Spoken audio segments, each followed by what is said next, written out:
nanti kita minta beberapa tanggapan, sebetulnya lebih kepada perkenalan diri sedikit, 1-2 menit, dan cuman 1 pertanyaan kepada Bu Ati, kepada 23 orang yang sudah di-earmark oleh Pak Tampo, yang diminta nanti untuk menyampaikan pengenalan usaha mereka dan memperkenalkan struggle mereka di dalam masalah menjaga brand ini.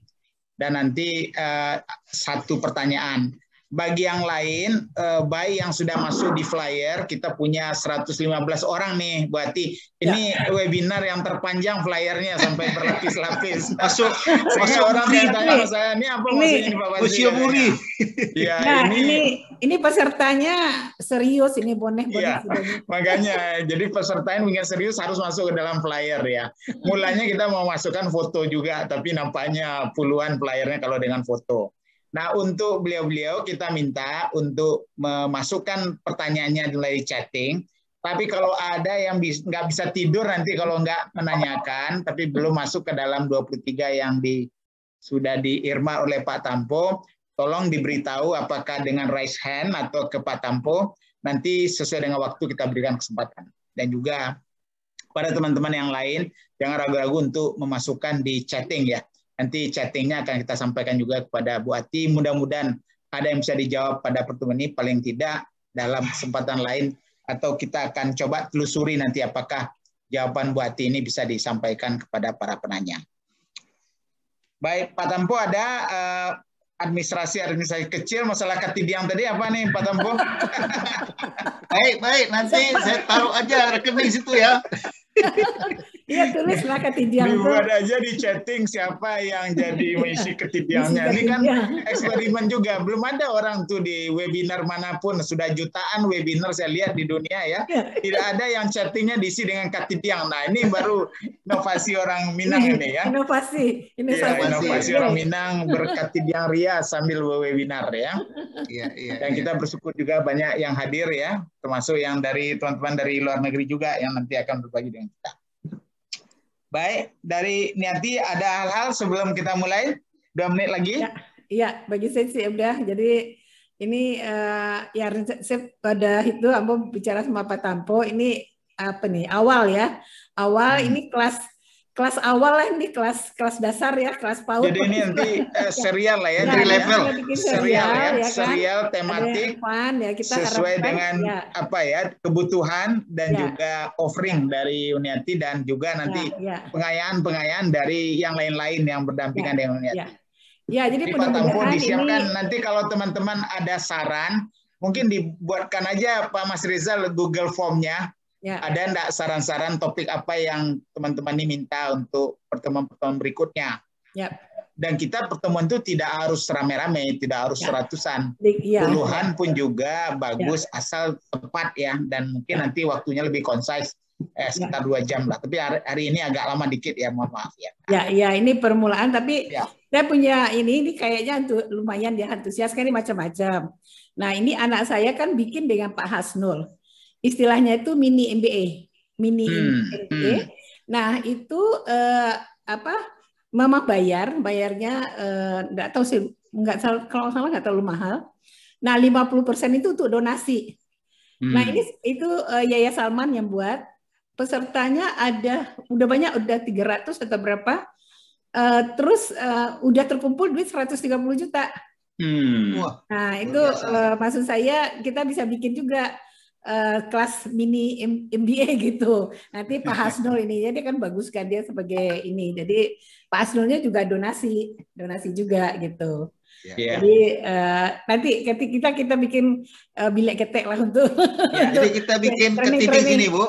Apa? Kita taruh ketiding sini. Ya, ketiding taruh lah ya. Boleh. Tes water lah. Cek pasaran gitu ya. Dan semuanya kan dengan keluruhan hati ya. Keluruhan hati kita. Oke, baik. Sudah tepat jam 2. Bismillahirrahmanirrahim. Alhamdulillahilladzi hadana lihadza wa ma kunna linahtadiya laula an hadanallah. Sudah la ilaha illallah wa la syarikalah. Wa asyhadu anna Muhammadan abduhu wa rasuluh la nabiyya ba'da. Ibu Nurhayati Subakat, Dr. Hanrus Kausa, owner, founder dari Wardah Group yang berkembang terus menjadi paragon technology and innovation yang selalu berdasarkan teknologi terbaru, terrelevan, dan juga inovasi yang tidak henti-hentinya telah melahirkan brand-brand yang sangat luar biasa.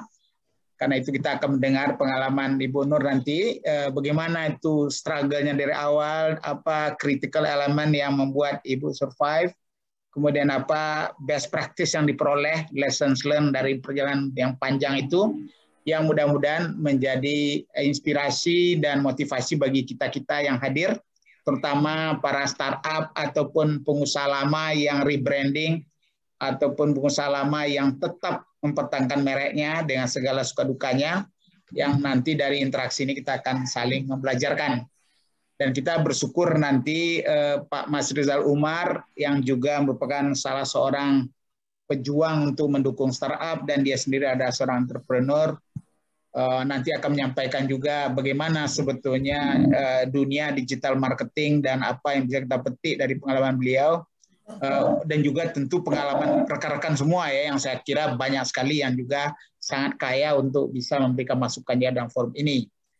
Untuk itu tidak berpanjang-panjang, kita langsung kepada Pak Tampo, silakan atas nama Minang Diaspora Network Global, dan beliau ini juga adalah ketua daripada Petani Minang Global, sebuah kelompok yang sangat antusias untuk mengembangkan pertanian dalam pengertian luas di Sumbar, dengan anggotanya tidak saja orang Minang, orang Indonesia, dan juga dari berbagai negara lain di dunia. Kami persilakan Pak Tampo. Terima kasih Prof. Fazli. Terima kasih Pak Burmalis dan Pak Budi Mitra di PMG. Assalamualaikum warahmatullahi wabarakatuh. Alhamdulillahirrabbilalamin wassalatu wassalamu asrafil anbiya mursalin wa ala alihi wa sahbihi ajmain. Selamat siang Bapak-bapak, Ibu-ibu, adik-adik peserta webinar di mana saja berada. Ini untuk kedua kalinya webinar kita laksanakan atas kerjasama Minang Diaspora Network, Universitas Yarsi, dan Petani Minang Global, ditambah juga Paragon Teknologi. Kali ini webinar kita agak spesifik, yaitu pembicara utamanya adalah Ibu Nurhayati Subakat dengan judul Kiat Membangun Brand, kemudian ditambah nanti oleh Bapak Mas Rizal Umar, yaitu ahli dalam digital marketing. Yang mana kita ketahui Bu Nurhayati tak henti-hentinya memberikan kontribusi kepada masyarakat Minang khususnya dan Indonesia umumnya. Kali ini beliau ingin berbagi ilmu dan pengalaman kepada pelaku usaha kecil dan menengah, dengan harapan ke depan akan muncul pengusaha-pengusaha tangguh seperti beliau di era masa depan. Nah, ini sangat menarik karena ini adalah pengalaman beliau sendiri bagaimana membangun Wardah dari industri rumah tangga menjadi skala nasional dan skala internasional. Nah, mari ayo kita dengarkan dan berdiskusi di forum webinar ini. Demikian Pak Profesor Jalal, nanti ditambahkan lagi nanti. Demikian sambutan dari saya. Terima kasih. Wassalamualaikum warahmatullahi wabarakatuh. Waalaikumsalam warahmatullahi wabarakatuh. Terima kasih Bapak Insinyur Sarian Tampo. Beliau ini adalah seorang CEO multinational corporation ya, yang lama berkarir di Timur Tengah, di Qatar tepatnya, dan sekarang sudah kembali ke Indonesia, membawa pengalaman panjang dan juga jaringan yang luar biasa, yang mudah-mudahan nanti akan membantu baik masyarakat Minang dimanapun berada, pemerintah daerah Sumatera Barat, dan juga negara Indonesia, insya Allah. Baik, kita masuk pada acara inti kita, yaitu mendengarkan paparan dari Ibu Nurhayati Subakat.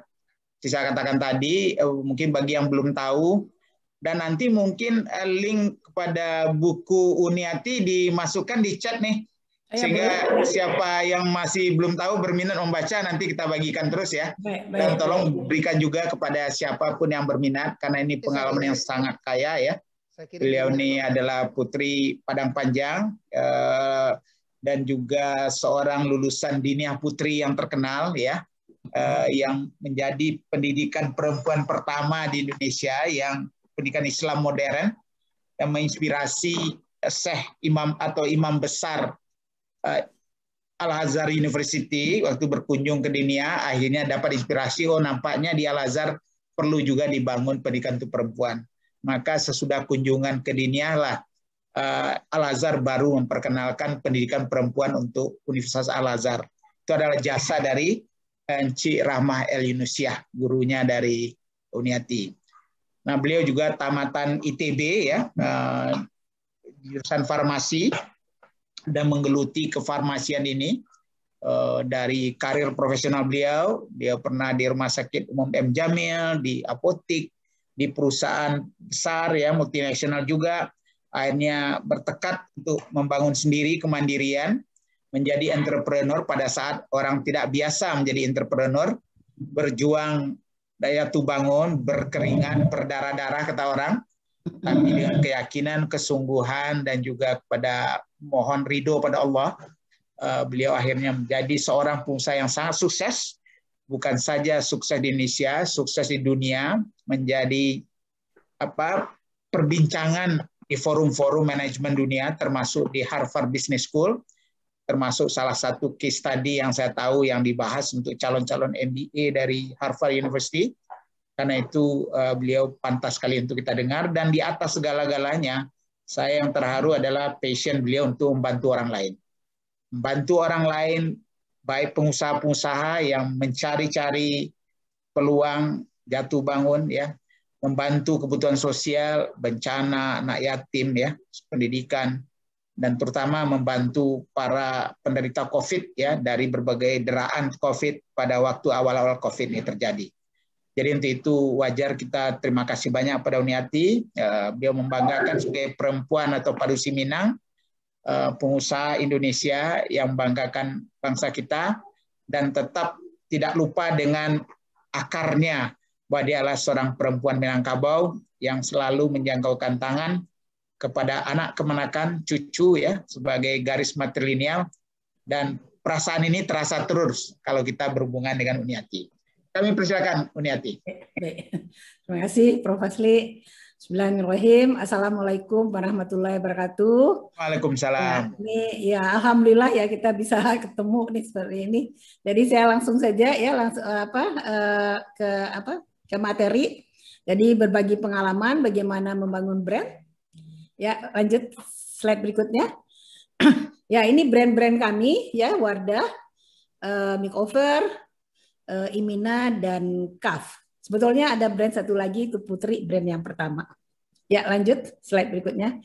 Nah, di sini saya mungkin berbagi sedikit ya bagaimana memulai menciptakan suatu brand gitu ya. Jadi kalau awal-awal itu memang kita mulai dari penjualan yang kecil ya. Kemudian ya biasanya dengan penjualan kecil ya cost-nya secara cost efektif berarti dia secara cost ratio dia cost-nya naik tinggi. Jadi biasanya ya belum ada profit gitu ya. Pengalaman saya waktu itu ya sekitar 6 bulanan lah. Tapi itu tergantung sebetulnya sih kita bergerak di mana. Makanya saya bilang sama Pak Tampo nanti mulai dari kecil, mulai dari 1M, mulai dari 10M itu kan beda-beda ya caranya gitu. Nah di sini saya akan cerita mulai dari kecil ya.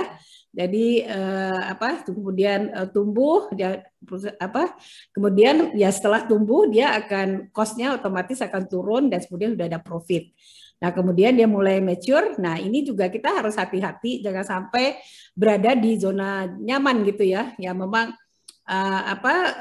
cost-nya udah bagus, untungnya udah bagus gitu ya, tapi harus kita relaunching lagi supaya dia nggak decline. Kalau dibiarkan akan terdisrupt, akan decline. Makanya kami tiap 3 tahun biasanya ada relaunching produk. Ya. Nah ini proses membangun brand ya. Jadi kadang-kadang orang mikir, oh brand yang bagus itu kalau kita menciptakan logo yang bagus, gencar promosi gitu ya. Padahal membangun brand itu suatu lingkaran ya. Jadi bukan hanya di marketing saja. Brand yang sukses tentu brand yang didukung juga sama operasional. Jadi mulai dari produksinya, ya, tentu dari manajemennya dulu, produksi, pemasaran, keuangannya, produk, layanan pelanggan, dan penjualan. Jadi semua satu kesatuan. Nah, kemudian yang paling penting lagi yaitu adalah SDM-nya. Perusahaan ini akan tumbuh sesuai dengan SDM-nya, ya. Jadi kami memberi kesempatan semua personil terus berkembang meraih mimpinya. Jadi di sini ide-ide kreatif, kolaborasi tim yang hebat. Ya, slide berikutnya. Nah, membangun manajemen mulai dari perencanaan, pengorganisasian, pengarahan, dan pengendalian. Ya, lanjut. Nah, membangun manajemen bagaimana juga meningkatkan produktivitas, ya, sehingga lebih cost efektif, mempertimbangkan biaya dan proyeksi penjualan. Ya, lanjut. Nah, kemudian dalam membangun brand juga bagaimana kita ketajaman menangkap peluang, ya. Ya, ada peluang kita baca, kita tangkap. Tapi kalau udah tidak peluang, kita bisa juga menciptakan peluang. Ya, lanjut. Ya, kita juga mencari di pasaran bagaimana, kemudian mencari market seperti apa, dan termasuk juga teknologi driver. Ya. Nah, ini contohnya ya, kalau Wardah ya kita mengidentifikasi kebutuhan konsumen yang belum terpenuhi, ya kita keluarkan yang belum ada gitu. Ya, lanjut.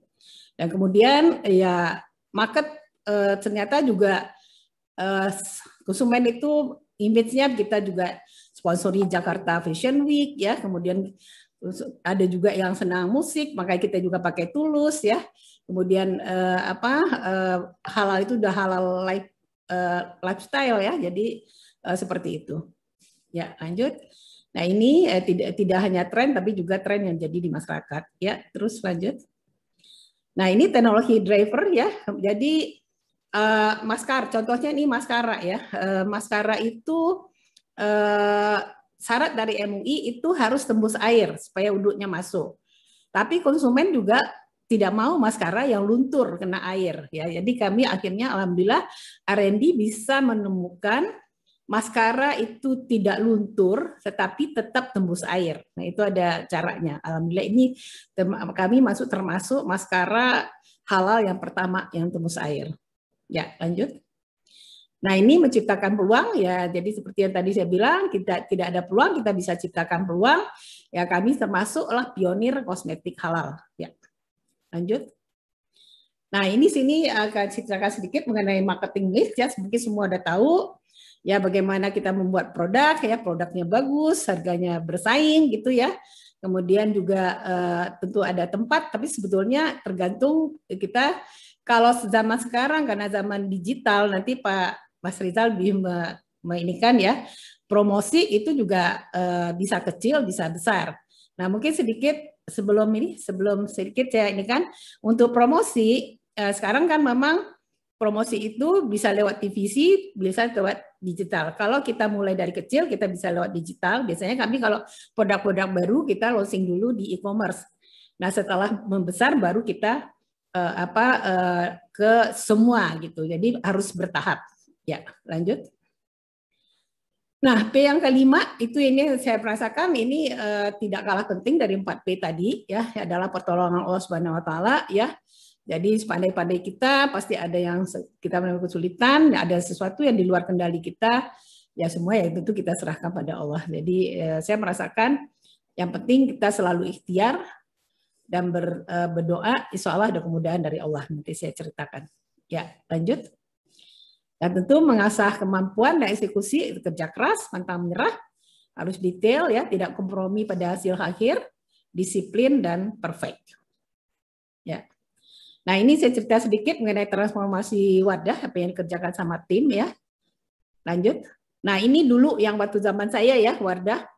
Sebelah kiri itu waktu itu pakai Marisa Haq, ya. Jadi bisa dilihat desainnya seperti apa. Nah, kemudian ini setelah di launching di 2009. Kita adakan kelihatan lebih modern. Ya, lanjut. Nah, ini juga yang baru. Terus lanjut lagi. Ini pabrik yang baru. Ya, lanjut. Nah, ini ruangan R&D kami, ya. Terus, nah ini contohnya juga, ya, seragam dari beautician, bisa dilihat di kiri atas, ya. Itu warnanya seperti apa, modelnya. Nah, kemudian diperbaharui, ya, seperti ini. Jadi lebih eye catching dan lebih modern gitu ininya. Ya, lanjut. Ya, terus jadi banyak sekali orang ngasih tahu, oh wadah tuh sukses karena satu-satunya halal gitu. Nah ini tim mengeluarkan lagi Emina tanpa ada, sebetulnya ini halal tapi kita tidak mempromot sebagai halal gitu ya. Nah alhamdulillah juga ini sukses gitu ya. Ya lanjut. Nah ini juga yang profesional kosmetik ya itu makeover, alhamdulillah juga sukses. Ya lanjut. Nah ini Putri yang produk yang kami yang pertama. Nah sekarang lagi di relaunching kembali. Nah itu ternyata bisa naik lagi. Ya lanjut. Nah sini saya cerita perjalanan sejarah Paragon ya. Terus ya di dalam 36 tahun dan perjalanan kami menemukan sering sekali ada yang nulis ya fenomena wadah gitu. Apa sih yang terjadi dengan wadah gitu ya?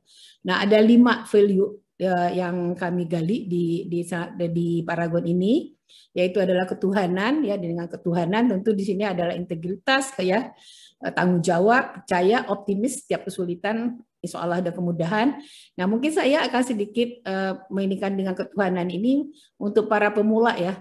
Sebetulnya kalau kita selalu menjaga integritas, modal itu biasanya datang sendiri, ya itu yang saya rasakan.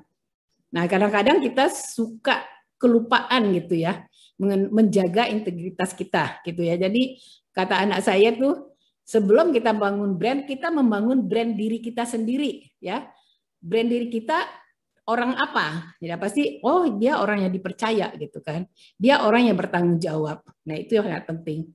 Yang kedua adalah kepedulian. Ya, kepedulian itu bagaimana kita bermanfaat hidup untuk orang lain, ya bagaimana kita berkolaborasi.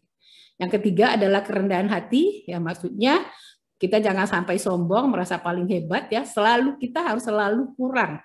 Bukan kurang harta, maksudnya kurang ilmu. Jadi kita harus belajar terus-menerus dari siapa saja dan di mana saja. Yang keempat adalah ketangguhan, ya grit ya, jadi tentu disiplin, tekun dan ulet. Yang kelima adalah inovasi. Ya, lanjut. Nah, ini saya cerita bagaimana membangun usaha ini 36 tahun yang lalu, mulai dari home industry dengan 2 orang karyawan, jadi industri rumah tangga, itu juga asisten rumah tangga 2 orangnya. Alhamdulillah sekarang sudah menjadi industri kosmetik terbesar di Indonesia. Dan karyawannya udah di atas 10.000, luas pabrik 20 hektar, ini termasuk yang industri lokal yang terbesar saat ini di Indonesia. Dan punya distribution center sudah 41 sebetulnya sekarang. Salah satunya ada dari Malaysia dan tahun lalu alhamdulillah kita sudah nomor 3 di Malaysia. Ya, lanjut. Nah, saya kenalkan tadi udah dikenalkan sama Prof Asli ya. Saya berasal dari Padang Panjang, anak keempat dari 8 bersaudara. Karena pas saya kenalkan latar belakang keluarga ini, karena saya merasakan 5 value yang tadi itu saya dapatkan dari keluarga.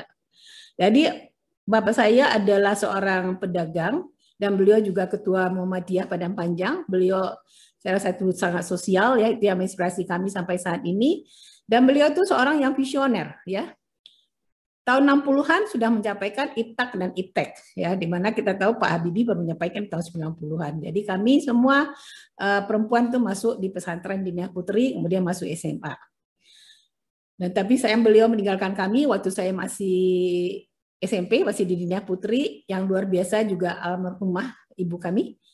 Beliau orang tua tunggal dengan 8 anak. Alhamdulillah bisa mengantarkan semua anaknya ke perguruan tinggi. Kami dari 8 bersaudara, 6 orang alhamdulillah adalah alumni ITB. Satu kata yang selalu diingatkan sama ayat lah yang disampaikan oleh ibu saya, kita nggak usah khawatir, setiap kesulitan insya Allah ada kemudahan. Itulah yang menginspirasi kami sampai saat ini. Ya lanjut.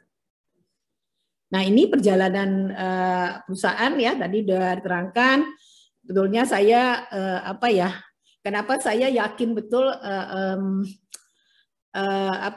ketuhanan itu sangat penting ya. Jadi saya waktu lulus terbaik, tadinya mau jadi dosen, daftar jadi dosen nggak diterima jadi dosen. Jadi malah pernah jadi kerja di apotik, pernah kerja di Rumah Sakit Umum Padang, pegawai honorer ya. Kemudian menikah, kemudian balik lagi ke Jakarta. Saya daftar lagi ada satu apotek di Kampung Melayu, juga nggak diterima. 1 minggu habis itu saya alhamdulillah diterima di suatu industri kosmetik multinasional, di mana gajinya 4 kalinya apotek tadi. Nah, di sini saya merasakan ternyata Allah menguji kita, ternyata Allah tidak tahu, kita nggak tahu rahasia Allah di balik itu gitu ya. Nah, dengan singkat kata saya bekerja di sana selama 5 tahun, dan kemudian sebetulnya sudah nyaman di sana, tapi tiba-tiba ada bosnya yang kurang nyaman, ya saya mundur. Nah, kemudian dengan pengalaman dan ilmu yang ada, saya dengan inovasi, ya, makanya perlunya inovasi, saya modifikasi formulanya. Saya akhirnya menemukan suatu formula di mana kualitasnya tidak jauh beda dengan tempat yang saya bekerja, dan harganya ya hampir sekitar 50%-nya lebih murah. Nah, itulah dasar sampai sekarang produk kami. Bagaimana produk ini tim kami mengerjakan formula kualitasnya mirip dengan produk luar, tapi harganya lebih murah, jauh lebih murah. Inilah alhamdulillah itu berkembang. Nah, tahun 90 saya dapat ujian cukup berat, mungkin lebih berat dari sekarang, kebakar habis ya. Tadi kan itu industri rumah tangganya. Kondisinya minus. Kenapa minus? Saya punya utang sama supplier, dan piutang itu fakturnya banyak yang kebakar, sehingga banyak toko-toko yang nggak mau bayar. Dan kemudian, tapi saya waktu itu karena walaupun kebakar, saya bilang sama supplier, saya tetap mau bayar. Jadi di sini yang saya rasakan ya, kenapa saya putuskan bangkit kembali, itu adalah karena peduli terhadap karyawan, walaupun waktu itu baru 25 orang, dan peduli terhadap utang. Nah, ini mungkin saya sedikit ya, kadang-kadang ada beberapa kita ya saya ketipu, saya kayak ini, akhirnya nggak bayar utang. Saya bilang saya kebakar saja selalu bayar utang gitu ya. Jadi utang itu memang sesuatu yang tanggung jawab kita, itu saya rasakan. Nah, dengan kepedulian itulah saya rasakan sebetulnya kalau saya tutup waktu itu tidak ada masalah. Karena suami masih bekerja dan beliau juga gajinya juga lebih dari cukup. Nah, karena peduli terhadap orang itu, saya bisa bangkit kembali. Ya, saya rasakan banyak pertolongan Allah waktu itu karena menjaga kepercayaan dari supplier, minta 5 sak malah dikasih 10 sak. Kemudian kenalan baik saya meminjamkan rumahnya untuk produksi. Kemudian, nah ada kebijakan BI waktu itu yang memberi kredit untuk usaha kecil. Saya minta 50 juta, malah disuruh ambil 150 juta. Nah, saya itu anggap pertolongan Allah yang luar biasa. Dengan singkat kata, tidak sampai 1 tahun, saya bisa bangun pabrik kecil di daerah Tangerang dengan luas 1.500 dan bangun rumah. Ya, terus berkembang, tahun 95 saya kedatangan tamu dari pesantren mengasih ide kosmetik wadah. Jadi ide itu sebetulnya bisa saja dari orang lain ya. Nah, tapi itu juga nggak langsung sukses sebetulnya, karena dijual ke pesantren, santri nggak pakai kosmetik ya. Kemudian juga saya juga belum punya pengalaman waktu itu, boleh dikatakan gagal lah waktu 95. Bagi saya tidak ada kata berhenti, saya coba lagi iklan di harian terbit. Kenapa iklan di harian terbit? Karena harganya murah, karena nggak terlalu terkenal ya. Tetapi saya anggap itu pertolongan Allah lagi. Saya menemukan ada 2 perusahaan waktu itu, mereka jual dengan multi level syariah, direct selling gitu ya. Alhamdulillah juga berkembang. Nah, tahun 98 seperti kita ketahui ada krisis ekonomi, banyak pengangguran, banyak yang bergabung di multi level. Akhirnya perusahaan malah terjadi loncatan waktu itu. Saya malah bangun pabrik kedua waktu Krismon dengan luas 3 kalinya pabrik pertama. Nah, kemudian dia terus berkembang. 2002 anak saya lulus, yang pertama langsung gabung. 2003 juga anak kedua gabung, dan ketika kami bersama-sama kolaborasi ya antara senior dan junior mengembangkan perusahaan. Jadi tadinya itu adalah banyak B2B ya, kemudian kita coba jual langsung ke toko-toko. Dan kemudian tahun 2004 itu terjadi penurunan lagi ya, itu kesalahan dari multi level syariah yang kita supply. Dan kemudian tapi 2005 kita bisa dapat lagi multi level dari Shopee Martin. Jadi dari perjalanan tadi kita lihat bagaimana kita selalu berusaha. Alhamdulillah banyak kemudahan dari Allah. Nah, tahun 2009 relaunching Wardah tadi saya liatin ya di Permodern. Nah, seperti kita ketahui 2009 hijaber booming. Jadi momennya pas. Satu-satunya kosmetik yang menjawab kebutuhan hijaber adalah Wardah. Sehingga terjadi loncatan. Sehingga kami sudah bisa iklan di TV. Dan kemudian penjualannya malah naik, pernah 100%, pernah 130% gitu. Nah, kemudian keluar lagi makeover, 2011 ganti nama ya dari Pusaka Tradisi Ibu menjadi Paragon Teknologi Innovation. Nah, 2014 keluar lagi Emina untuk yang remaja. Ini pun juga momennya pas karena satu-satunya kosmetik yang menjawab kebutuhan milenial adalah Emina. Ya tadi saya share di grup ya gimana waktu kita ada promo itu sampai antrinya sampai padat gitu ya. Kemudian 2017 kita launching lagi shampoo karena ini bersaing dengan perusahaan besar memang rada agak sulit ya. Kemudian 2018 keluar lagi Insta Perfect yang premium untuk dekoratif. 2019 keluar lagi Kristalur yang skincare yang premium, alhamdulillah juga disambut. Nah, 2020 di tengah COVID, alhamdulillah tim masih bisa mengeluarkan lagi launching brand baru adalah KAF. Nah, mungkin ada yang bertanya, ini KAF kenapa nggak dipromot ya? Karena ini baru launching, jadi kita baru jual lewat e-commerce. Tapi dalam tahun ini, insya Allah kita akan masuk ke modern market. Dan mungkin sedikit saya cerita untuk masuk ke modern market itu biaya cukup mahal karena ada listing fee. Nah, listing fee untuk Alfamart itu 1 SKU adalah 1 M. Karena kita harus masuk di 15.000. Kemudian juga di Indomaret gitu ya. Dan kemudian kalau kita udah masuk minimarket, kita harus iklan. Nah, itu yang berat. Jadi kami rasakan waktu launching shampoo, waktu langsung besar, itu kami malah rugi waktu itu. Nah, akhirnya ya dengan pengalaman itu kami habis itu hati-hati, tidak ada produk yang kita launching langsung besar gitu. Kita launching secara bertahap. Ya, lanjut. Slide berikutnya. Nah, satu lagi ya tadi kolaborasi ya. Ini mulai 2016 perusahaan tuh udah sangat besar. Kami sendiri udah overheat lah maksudnya ya. Udah tidak mampu menjalankan perusahaan ini. Ya alhamdulillah ini yang saya rasakan juga perlunya kita silaturahmi dan pertolongan Allah juga yang saya rasakan. Tahun 2016 akhir saya acara Koncolamo pulang ke Padang Panjang ya. Saya ketemu sama sudah kenalan sebetulnya yang dimana suami beliau itu puluhan tahun bekerja di multinasional dan sudah pensiun. Akhirnya saya panggil Om sama mereka, Om bisa bantu nggak? Ya alhamdulillah sekarang pun mereka bantu. Kita udah 4 tahun di bawah dibimbing sama konsultan yang udah kerja puluhan tahun di multinasional. Dan kemudian sudah bergabung juga di sini cukup banyak ya yang bergabung tingkat direktur dan manajer yang mereka sudah berpengalaman di multinasional, yang mereka bilang mereka hijrah gitu ya. Nah ini yang saya anggap mereka hijrah di saat yang tepat gitu ya, sehingga terjadi kolaborasi apik antara anak muda yang memiliki drive tinggi ya. Di sini kita banyakkan fresh graduate ya dengan tenaga profesional memiliki value yang sama dengan kami, sehingga terbentuk istilahnya Paragon Corporate Startup. Perusahaan berkembang seperti startup tapi tetap profesional.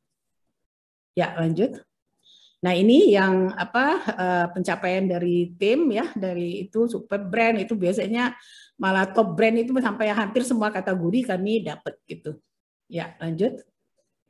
Nah, ini juga di 2016 ya di suatu seminar di Paris, Euromonitor menyampaikan kalau Wardah adalah global fast growing brand nomor 6 di dunia. Ini pertama kali brand Indonesia masuk dalam kancah ini. Ya alhamdulillah bersama-sama anak muda Wardah terus berkembang ya, sekarang udah jadi market leader. Dan tadi sudah dibilang juga dari Prof. Fazli pernah dibahas di Harvard Business Review. Ya lanjut. Nah ini sampai saat ini walaupun pandemi ya penjualan memang sedikit turun, tapi ini udah mulai agak normal lagi. Kami tetap memimpin pasar karena pesaing ternyata turunnya lebih dalam. Jadi kami di Makeup itu udah tahun kelima, ini nomor 1 itu udah menyaingi semua brand yang ada di Indonesia, termasuk brand multinasional. Termasuk brand multinasional yang nomor 1 di dunia. Itu kami malah share-nya 2 kali lebih dari mereka. Dan moisturizer ini pertama kali juga brand Indonesia mengalahkan brand yang cukup terkenal di Indonesia, brand multinasional. Sampai tahun 2018 tuh sampai CEO-nya dari UK itu datang. Saking penasarannya kenapa bisa dikalahkan sama Wardah.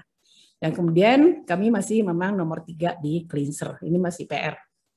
Nah, visi kami menjadi perusahaan yang berkomitmen untuk memiliki pengolahan terbaik dan berkembang terus-menerus dengan sama-sama menjadi hari ini lebih baik dari hari kemarin melalui produk berkualitas, memberi manfaat bagi Paragonian masih yang bergabung di kami, mitra, masyarakat, dan lingkungan. Jadi tujuan kami bagaimana bermanfaat untuk orang lain. Ya, ini dijabarkan dalam misi, mengembangkan Paragonian, menciptakan kebaikan, perbaikan kesenambungan, tumbuh bersama-sama, memelihara bumi, ini bagian dari CSR kami, mendukung pendidikan, dan mengembangkan bisnis. Ya, ya bagaimana bermanfaat untuk internal, bermanfaat untuk eksternal. Ya, lanjut. Ini untuk internal, kami semua karyawan yang telah bekerja 7 tahun, kami berangkatkan umroh. Untuk yang muslim, kemudian wisata rohani untuk non-muslim. Ini targetnya 500 orang per tahun, tapi di tengah pandemi memang terpaksa ditunda. Jadi di sini tidak ada perbedaan antar generasi, jadi tidak ada berjarak, tapi justru saling mengisi. Kuncinya adalah kolaborasi dan inovasi, dan memberi kepercayaan pada generasi muda. Di sini kami ada daycare, ada gym, ya, kemudian menciptakan lingkungan kerja yang family friendly, sehingga menuju Paragonian memiliki work-life balance. Ya, lanjut. Nah, mudah-mudahan ini Paragon menjadi contoh bagi perusahaan lokal bisa bersaing dengan multinasional, membuka lapangan pekerjaan bagi generasi muda, tentu juga bisa berkolaborasi dengan universitas terbaik Indonesia untuk menghasilkan inovasi. Ya, nah ini 4 pilar CSR kami, kesehatan, ya kami kerjasama dengan Yayasan Kanker Indonesia, Yayasan Kanker Payudara, kemudian pendidikan kami lebih banyak ke beasiswa, pemberdayaan perempuan ini bekerjasama dengan beberapa ormas perempuan, kemudian juga lingkungan. Ya. Nah, itu sedikit ya, sini tidak ada sukses yang instan ya. Semua membutuhkan proses, kerja keras, tentu juga kembali kerja keras. Demikian, terima kasih. Assalamualaikum warahmatullahi wabarakatuh. Waalaikumsalam. Terima kasih Bu Ati. Nanti kita explore lebih dalam ya dengan pertanyaan-pertanyaan dari teman-teman.